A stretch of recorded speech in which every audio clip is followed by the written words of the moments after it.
So, this is what 70,000 years of migration look like. Following these routes, people migrated from one place to another. इनमें से कुछ लोग किसी किसी जगह सेटल हो गए और कुछ लोग आगे बढ़ते गए.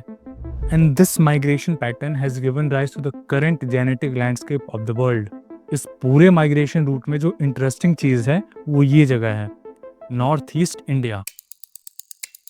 इस रीजन में मेनली 3 लिंग्विस्टिक फैमिलीज एग्जिस्ट करती हैं. पहली इंडो यूरोपियन, दूसरी तिब्बतो बर्बन और तीसरी ऑस्ट्रो एशियाटिक लिंग्विस्टिक फैमिली. तो जो इंडो यूरोपियन लिंग्विस्टिक फैमिली के लोग हैं वो नॉर्थ ईस्ट के अलावा इंडिया के बाकी हिस्सों में भी हैं, वेस्ट एशिया में हैं, यूरोप में हैं. बट जो तिब्बतो बर्मन से बिलोंग करते हैं वो पूरे भारत में नहीं है, नॉर्थ ईस्ट और उसके आसपास के इलाकों में है. ऐसा क्यों? इंडिया इतना बड़ा लैंडस्केप है कि यहाँ जेनेटिक डाइवर्सिटी होना एक नॉर्मल सी बात है. बट मोर और लेस इंडियंस सेम ही दिखते हैं except north east. And this brings us to the main question कि ऐसा क्यों है, नॉर्थ ईस्ट इंडिया के लोग बाकी के इंडियंस से अलग क्यों दिखते हैं. इस पर्टिकुलर रीजन में जो लोग रहते हैं उनका कल्चर, फूड प्रेफरेंस और फिजिकल फीचर्स मोर और लेस क्लोज है साउथ ईस्ट एशियंस के या चाइनीज के. वाई? इनके जीन्स में ऐसा क्या है कि इनको बाकी के इंडियन से अलग बनाती है. नॉर्थ ईस्ट इंडिया के ओरिजिनल सेटलर्स कौन थे? क्या वो साउथ ईस्ट एशिया से आए थे या चाइना या किसी रीजन से आए थे, या नॉर्थ ईस्ट इंडिया से ही निकलकर पूरे साउथ ईस्ट एशिया में फैल गए? And why this particular geography has played a crucial role in making the genetic landscape of the world. And वो कौन सा जेनेटिक ब्रिज है जो मेनलैंड इंडिया को साउथ ईस्ट एशिया से कनेक्ट करता है? Today in this video we will discuss what really shaped genetic landscape of Northeast India. इस रीजन में जो लोग पहुंचे उनके एंसेस्टर्स 2 रूट से आए थे. पहला सेंट्रल एशिया के थ्रू और दूसरा इंडिया से होकर साउथ ईस्ट एशिया में एंटर हुए. और इस प्रोसेस में नॉर्थ ईस्ट इंडिया एक ब्रिज बना that connects Indian subcontinent to south east Asia. आज से लगभग 40,000 साल पहले इस पूरे नॉर्थ ईस्ट के रीजन में हंटर गैदरर्स सेटल हुए और लगभग 30,000 साल तक यही चलता रहा. इसी पर्टिकुलर रीजन से निकलकर लोग साउथ ईस्ट एशिया की कंट्रीज की तरफ गए, चाइना की तरफ गए. ये सभी ग्रुप्स अब इतने आइसोलेटेड हो चुके थे कि इन लोगों में 30,000 साल तक का डिफरेंस आ चुका था और इसी वजह से ये लोग जेनेटिकली एक दूसरे से अलग हो गए. Over a period of time ये लोग कई ट्राइबल ग्रुप्स में डिवाइड हो गए, कई अलग अलग लैंग्वेजेस बोलने लगे. जैसे जो लोग तिब्बतन प्लेट्यू से माइग्रेट होकर इस रीजन में स्प्रेड हुए वो लोग बोलते थे तिब्बतो बर्मन लैंग्वेज फैमिली की भाषाएं, और जिन्होंने इस पर्टिकुलर रीजन को पॉपुलेट किया वो बिलोंग करते थे ऑस्ट्रो एशियाटिक लिंग्विस्टिक फैमिली से. और इंडिया में one of the oldest linguistic family है ऑस्ट्रो एशियाटिक लिंग्विस्टिक फैमिली. इस ग्रुप के आने के बाद फिर नॉर्थ ईस्ट रीजन में दूसरी लिंग्विस्टिक फैमिलीज एंटर हुई. ऑस्ट्रो एशियाटिक ग्रुप्स के ओरिजिन के पीछे 2 थियरीज हैं, जिसमें से एक थियरी है कि ये लोग ओरिजिनेट हुए बे ऑफ बंगाल के आसपास और फिर वहां से ये लोग माइग्रेट होकर सेंट्रल इंडिया से लेकर साउथ ईस्ट एशिया तक पहुंचे. दूसरी थियरी ये है कि जो प्रोटो ऑस्ट्रो एशियाटिक लोग थे उनका ओरिजिन हुआ इस जगह पे, सिचुआन रीजन. यहाँ से निकलकर वो लोग साउथ ईस्ट एशिया में एंटर हुए और वहां से ब्रह्मपुत्रा, मेकोंग जैसी 2-3 और रिवर्स का बैंक्स फॉलो करते हुए वो पूरे रीजन में स्प्रेड हो गए. तो ये 2 मेन कंटेंडिंग थियरीज हैं ऑस्ट्रो एशियाटिक ग्रुप्स के ओरिजिन की. नाउ इंडिया में ऑस्ट्रो एशियाटिक की मेनली 2 ब्रांचेस हैं. एक है खासी ब्रांच जो नॉर्थ ईस्ट रीजन में स्प्रेड हुई है और ये ग्रुप्स हैं जो ऑस्ट्रो एशियाटिक लैंग्वेजेस बोलते हैं. दूसरी ब्रांच है मुंडा ब्रांच जो सेंट्रल इंडिया में है. संथाल, हो, लोढ़ा जैसी ट्राइब्स मुंडा ब्रांच की लैंग्वेजेस को बोलती हैं. ये जो डाइवर्सिफिकेशन है माना जाता है शुरू हुआ न्यूलिथिक एज से, जब ये सारे लोग माइग्रेट होकर अलग अलग रीजन में सेटल होना शुरू हुए. और इनके माइग्रेशन का जो ड्राइविंग फोर्स था वो था agriculture, land, water, suitable climate और एक परमानेंट सेटलमेंट. ये कुछ ऐसे फैक्टर्स हैं जिन्होंने इनके माइग्रेशन को पुश किया और यहीं से शुरू होती है नॉर्थ ईस्ट इंडिया की जेनेटिक स्टोरी. मेघालय के 9 ग्रुप्स पे जेनेटिक स्टडी की गई इंडिया और साउथ ईस्ट एशिया के बीच जेनेटिक लिंक्स ढूंढने के लिए. And they came up with this graph. This graph is called rooted maximum parsimony tree. Meghalaya के जिन 9 ग्रुप्स पे स्टडी हुई उनके पैटर्नल लिनिएजेस में जेनेटिक रिलेशंस क्या थे. We can see that there are many Y haplogroups और एक ग्रुप से म्यूटेट होकर दूसरे हैप्लोग्रुप ओरिजिनेट हुए. You can see that the chart is dominated by haplogroup O and this haplogroup is commonly found in south east Asia. और India में ये group common है ऑस्ट्रो एशियाटिक स्पीकर्स में या तिब्बतो बर्मन में। तो इंडियन पॉपुलेशन में ओ हैप्लोग्रुप जो कि साउथ ईस्ट एशियन एंसेस्ट्री का है, वो कहाँ से आया? Now this is another tree which is based on maternal या माइटोकॉन्ड्रियल डीएनए पे।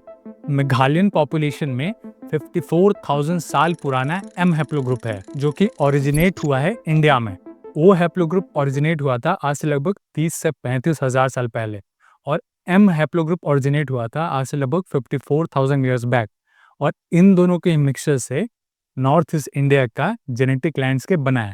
Now look at these two charts which I am trying to show you. अगर हम मैटरनल हैप्लोग्रुप को देखें तो इंडिया की पॉपुलेशन मोर और लेस क्लोज है एक दूसरे के, बट अगर हम वाई हैप्लोग्रुप को देखें तो पॉपुलेशन सेग्रीगेटेड है। तिब्बतो बर्मन थोड़ा अलग है, ऑस्ट्रो एशियाटिक थोड़ा अलग है, और इंडो यूरोपियन अलग है। दिस शोज कि नॉर्थ ईस्ट इंडिया में कॉन्टिन्यूस माइग्रेशन होते रहे हैं, या तो तिब्बतन रीजन से या म्यांमार से होकर, और यही चीज नॉर्थ ईस्ट इंडिया की जेनेटिक्स को और ज्यादा कॉम्प्लेक्स बनाती है। माइग्रेशन कब हुआ, कहाँ से हुआ, उन माइग्रेशन से कौन सी पॉपुलेशन अफेक्ट हुई, माइग्रेशन का लैंग्वेज पे क्या असर पड़ा, कल्चरल चेंजेस क्या हुए, ये सब कुछ एक दूसरे से कनेक्टेड है। और इन चीजों को समझने के लिए एक जेनेटिक स्टडी हुई मिजोरम के पॉपुलेशन पे। मिजो, इसका एक मीनिंग होता है people of the hills. Mizo लोग कौन हैं, कहाँ से आए हैं, इसके बारे में बहुत सारे थियरीज हैं, लेकिन जो सबसे पॉपुलर थियरी है वो ये है कि one of the earliest settlement of Mizo population was in south eastern China, Chhinlung नाम के एक माइथोलॉजिकल केव में। मिजो पॉपुलेशन में ऐसे बहुत सारे फोकलोर्स हैं जो इस थियरी को सपोर्ट करते हैं। चिंगलंग केव से निकलकर ये लोग म्यांमार पहुंचे, वहां सेटल हुए, और फिर वहां से निकलकर इंडिया में एंटर हुए। Now let's talk about the genetic study जो कि मिजो पॉपुलेशन पे हुई है। On the basis of genetics Mizo group में ही 7 अलग अलग जेनेटिक क्लस्टर्स हैं। इन ग्रुप्स को ज्योग्राफी के बेसिस पे डिफरेंशिएट किया गया, और उससे ये पता चला कि even at small geographic distance we see different genetic structure. Look at this chart. You can clearly spot different genetic mixtures at different locations of Mizoram. Only 70 kilometers away from Aizawl, genetic profile changes completely.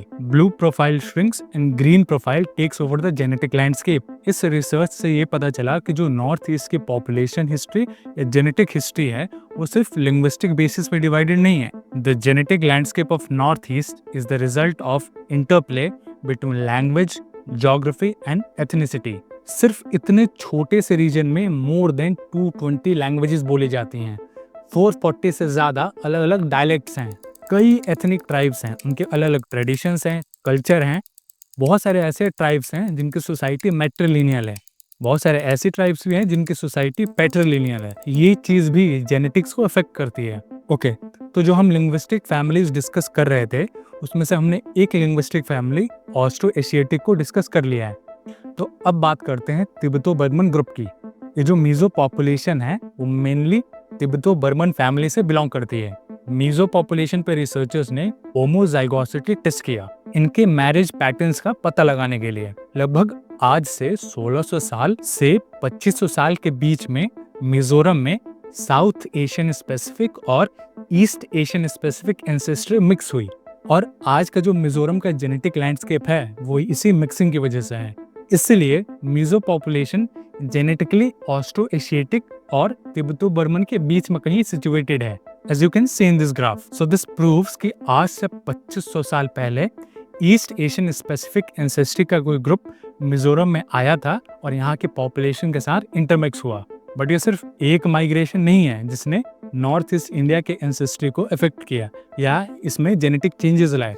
एक genetic study हुई north east India की जो खासी population है उनकी admixture history पता लगाने के लिए। खासी पॉपुलेशन ऑस्ट्रो एशियाटिक फैमिली से बिलोंग करती है, but this study revealed that Kashi share a more recent and stronger ancestral link with Tibeto-Burmans than with other Austroasiatic। मतलब काशी ग्रुप्स बोलती है ऑस्ट्रो-एशियाटिक लैंग्वेज, लेकिन इनके recent जेनेटिक लिंक्स हैं तिब्बतो-बर्मन ग्रुप्स के साथ। काशी ग्रुप और तिब्बतो-बर्मन ग्रुप दोनों के पास एक पुराना ऑस्ट्रो-एशियाटिक बेस है। फिर इनके पास एंसेस्ट्रल नॉर्थ इंडियन एंसेस्ट्री आई और फिर साउथ ईस्ट एशियन एंसेस्ट्री आई। ये बात हमने डिस्कस किया काशी और तिब्बतो बर्मन ग्रुप के बारे में, लेकिन तिब्बतो बर्मन ग्रुप के पास एक और एडिशनल एंसेस्ट्री है और वो है north east Asian specific ancestry, जो सिर्फ तिब्बतो बर्मन ग्रुप में है।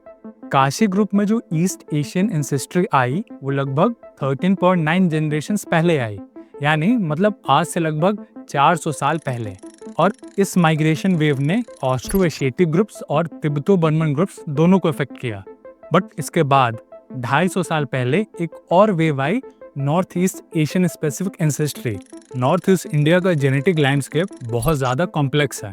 कौन सा ग्रुप कहाँ से निकला, इतनी डाइवर्स लिंग्विस्टिक फैमिलीज कहाँ से ओरिजिनेट हुई, जो भी हमें नॉर्थ ईस्ट में आर्कियोलॉजिकल एविडेंस मिलते हैं, चाहे वो पॉटरी हो, टूल्स हो या एग्रीकल्चर से रिलेटेड एविडेंस हो, इन सभी चीज़ों को आपस में लिंक करके हम अभी तक थियरीज ही बना रहे हैं। नॉर्थ ईस्ट इंडिया की पॉपुलेशन हिस्ट्री को लेकर जितने भी रिसर्च हुए या जितने भी एविडेंस हैं वो सभी फ्रेगमेंटेड हैं। इन सभी प्रोसेसेस में कोई कॉन्टिन्यूटी नहीं है। And this makes the genetic landscape of north east India even more complex.